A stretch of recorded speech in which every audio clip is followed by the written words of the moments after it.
Assalamualaikum warahmatullahi wabarakatuh. Perkenalkan, nama saya Pandu Putri Bowo dari absen 25 kelas 11 PP Liga 7.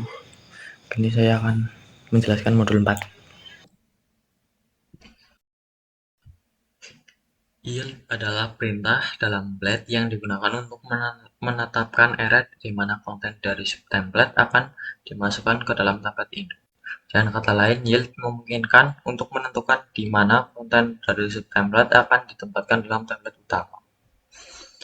Fungsi yield yaitu yang pertama memisahkan tampilan. Yield memungkinkan untuk memisahkan tampilan ke dalam bagian-bagian yang lebih kecil dan terkelola, yang membuat kode menjadi lebih mudah dipahami dan dikelola.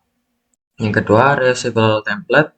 Dengan yield dapat menggunakan subtemplate yang sama di berbagai bagian aplikasi yang memungkinkan untuk kode yang lebih efisien dan kurang repetitif.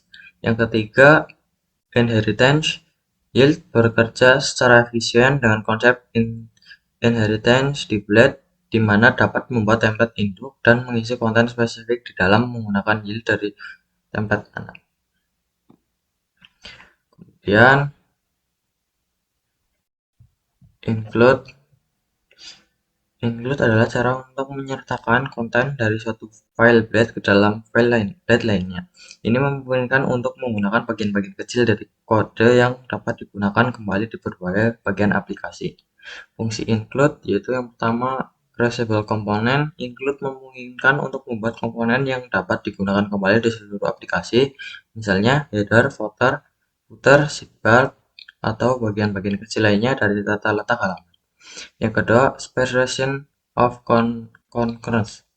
Dengan include, Anda dapat memisahkan tata letak halaman dari logika aplikasi, meningkatkan keterbacaan dan pemeliharaan kode.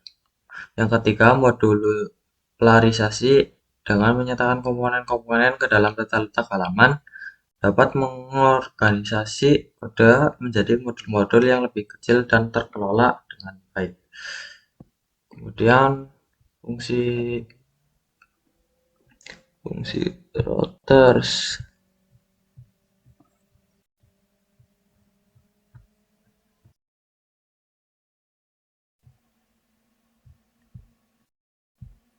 Fungsi routes